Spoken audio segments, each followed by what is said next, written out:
Hi hello இது உங்கள் UA Tamil channel. அஸ்ஸலாமு அலைக்கும். இன்றைக்கி நீங்கள் பார்க்க போகிறது ரொட்டி தாங்க. வீட்டில் ஒரே சப்பாத்தி புரோட்டா இந்த மாதிரியே ட்ரை பண்ணி பார்த்துருப்பீங்க. பட் ஆனால் இது கொஞ்சம் டிஃப்ரெண்ட்டாக நல்லாயிருக்கும்.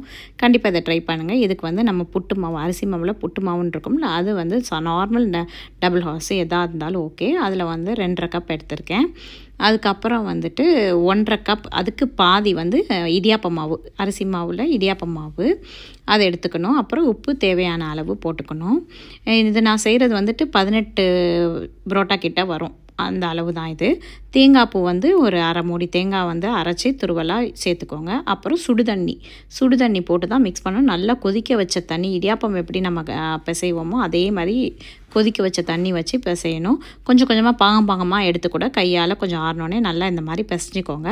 அதுக்கப்புறம் இவ்வளோ பெரிய உருண்டை எடுத்து கையில் நல்லா தண்ணி வச்சுட்டு தட்டணுங்க. கையிலையே தட்டினா, அதுவும் தண்ணி வச்சுட்டு தட்டணும். தண்ணி இல்லாமல் தட்டினீங்கன்னா காஞ்சி ட்ரை ஆகிடும், நமக்கு விரிசல் விழுகும். ஸோ நல்லா தண்ணி வச்சுட்டு வடையெல்லாம், உளுந்த வடையெல்லாம் போடும்போது தண்ணி வச்சுட்டு, அதே மாதிரி கான்செப்ட் தான். கையில் தண்ணி வச்சுட்டு நீங்கள் தட்டி போட்டிங்கன்னா சூப்பராக ரெடி ஆகிடும். ஸோ தவாவில் நல்லா சூடு ஏற்றிட்டு இரும்பு தவாவில் போடுறேன். நார்மலாக சப்பாத்தி புரோட்டா போடுற மாதிரி மேலே லைட்டாக நெய் தடவிக்கலாம். இப்போ அழகாக திருப்பி வந்துட்டுருக்கும், நல்லா வெந்துடும். நம்ம சப்பாத்தி புரோட்டா எப்படி வேக வைப்போமோ அதே மாதிரி திருப்பி போட்டு வேக வைங்க. இது சூப்பரான ரொட்டிங்க, செம்ம டேஸ்ட்டாக இருக்கும். இதாங்க முக்கியமான விஷயமா. சுட்டோன்னே தண்ணியில் போட்டு அதை ஹாட் பாக்ஸில் எடுத்து வைங்க. ஏன்னா அப்போ தான் சாஃப்ட்னஸாக எப்பயுமே இருக்கும், ட்ரை ஆகாமல்.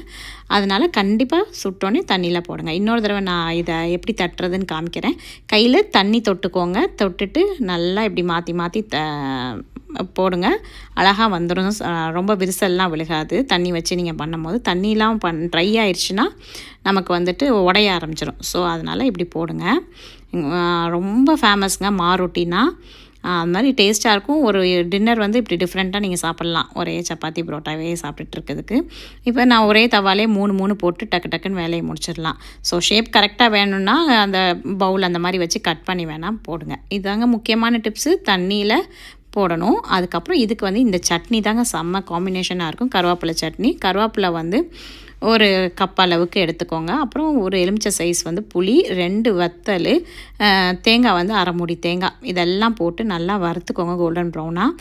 ரொம்ப கரிக்கிறாமல் லைட்டாக ஒரு அளவு வறுத்துட்டு அதுக்கப்புறம் வந்து ஆற வச்சுட்டு 2 சின்ன வெங்காயம் போட்டு அரைச்சிடலாம். உப்பு தேவையான அளவு போட்டு. அவ்வளோதான். இந்த சட்னி சூப்பர் காம்பினேஷனாக இருக்கும்.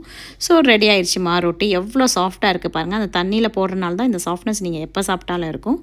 வாழைப்பழம், இந்த சட்னி, பனக்கற்கண்டு இல்லைன்னா சுகர் வச்சு சாப்பிட்டா செம்ம டேஸ்ட்டாக இருக்கும். இந்த வீடியோ பிடிச்சிருந்தா லைக் பண்ணி, ஷேர் பண்ணி, சப்ஸ்கிரைப் பண்ணுங்கள்.